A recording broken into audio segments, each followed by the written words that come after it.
is Michael Mitchell. I'm a student at Phillips University, and this is a presentation on how to restring the guitar.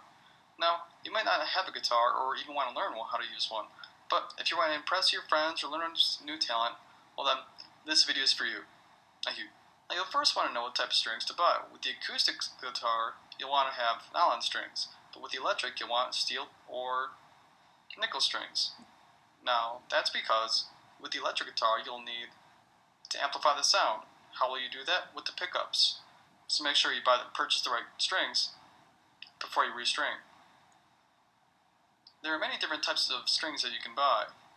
Light and super light are preferred for beginners because they provide less tension on your fingers and on the guitar. Now, a heavier string will put more tension on the guitar, so you would need to know how much tension your guitar can actually take.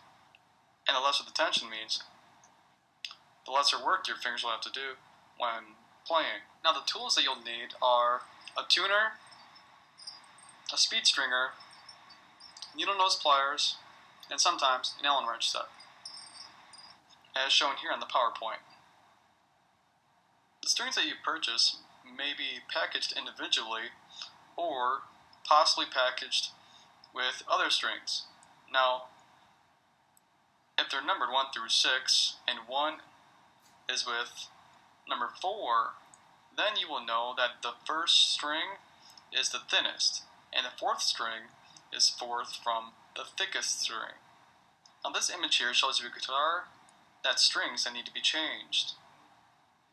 A way to prevent muck from getting onto your strings is to make sure you don't touch your strings with dirty hands. So keep your hands clean when deciding to play your instrument. There are two sides to every string. The pointy end, which many all see and love, and then the ball end. The ball end of the string is to make sure the string stays in place. The string stays in place either by pegs, which are on an acoustic guitar, or by the holes of the back end of an electric guitar. The holes of the electric guitar are parallel to the position that the string needs to be. Now, if you change one string at a time, you will be able to find out that each string runs parallel from each other, and that the ball end will be locked in place from the back of the guitar. The pegs of the acoustic guitar are what hold the strings in place. You should unstring the old string you're going to change by taking out the peg with needle nose pliers. Change the string by placing the ball end of the string in the hole.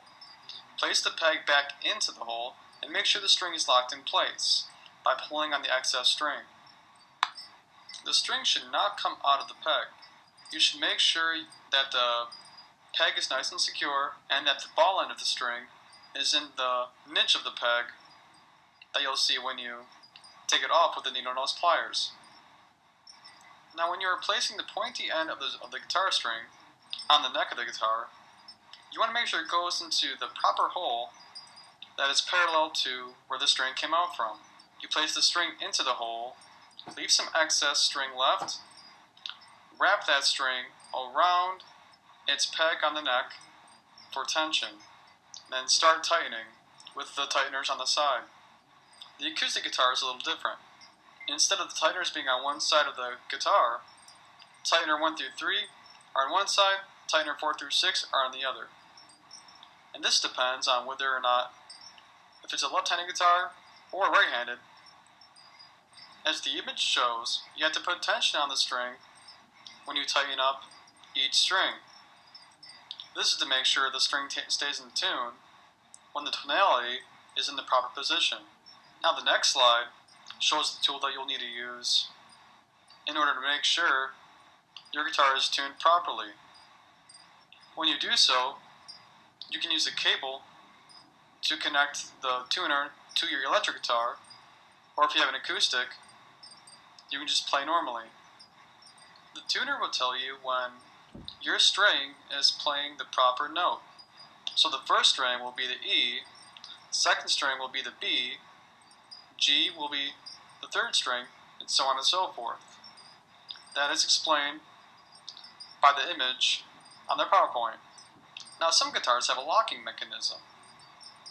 Shown here by this image There are 3 metal squares that can be tightened and untightened by an Allen wrench. Now these 3 metal pieces lock the strings in place, making it more difficult for your guitar to go out of tune.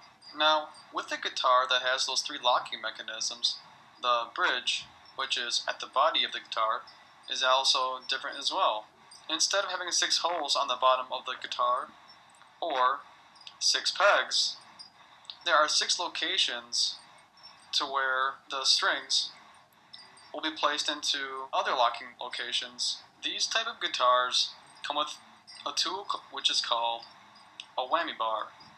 Now the whammy bar is used to vibrate the strings, but also lift the bridge to where you can take the Allen wrench to lock and unlock the strings that are being locked in place at this end of the guitar. As you see here, this is an image of the whammy bar holding up the bridge in order to take the strings off and place the strings on the guitar.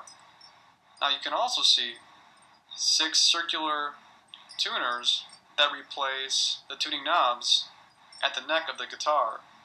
Well, I hope this presentation has been informative and that you have not broken a string, made sure you washed your hands, and enjoyed the presentation. Thank you very much for your time. I hope that you have a great rest of your day. Thank you.